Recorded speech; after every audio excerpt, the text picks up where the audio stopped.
নমস্কাৰ আজি পাবদা মাছৰ ৰেচিপি এটা লৈ আহিছো মানে পাভ মাছ মই পাভ মাছখিনিত হালধি নিমখ সানি ৰাখিছো এতিয়া মই ইয়াতে মছলাখিনি সানি লম ইয়াত আছে কেঁচা পকা জলকীয়া কি হৈছে ইয়াত আছে কুলা সৰিয়হ বগা সৰিয়হ আৰু কেঁচা জলকীয়া পকা চাই দিছো কাৰণে ৰংটো অকমান ধুনিয়া হয় এইখিনি সব মাছত দি দিম মই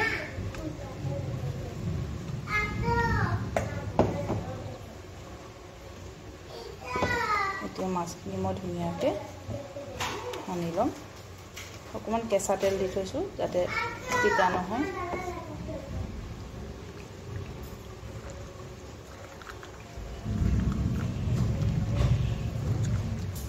ভালদৰে সানি লম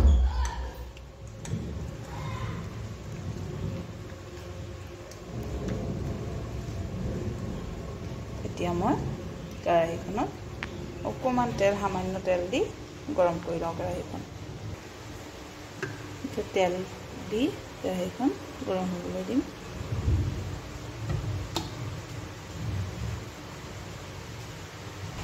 তেলখিনি গৰম হৈ গৈছে এতিয়া মই গেছটো কমাই দিম আৰু এই মাছখিনি এনেদৰে তেলৰ ওপৰত ঢালি দিম ধুনীয়াকৈ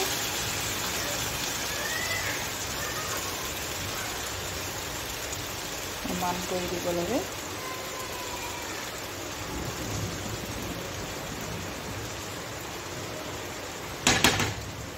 এতিয়া বাতি ধোৱা পানীকণ দি দিম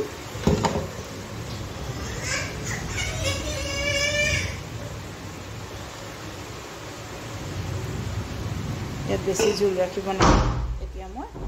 ঢাকনি দি থৈ দিম এতিয়া উঠাই চাম 10 মিনিট হ'ল এয়া মই মাছখিনি ধুনীয়া হৈ গ'ল মাজতে মই বিলাহী এটা পাতলা পাতলাকৈ কাটি দি দিছিলোঁ এতিয়া মই ইয়াৰ ওপৰত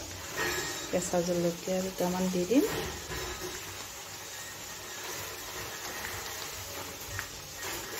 আৰু লগতে বেছিকৈ ধনিয়া পাত দিম কি মা কোনটা এটা মাছ ও তুমি কাপগুলো এভাবে নিয়ে রাখছো ভেঙে যাবে বাবা এয়া বল এতিয়া আকৌ 2 মিনিট মান মই ঢাকনি দি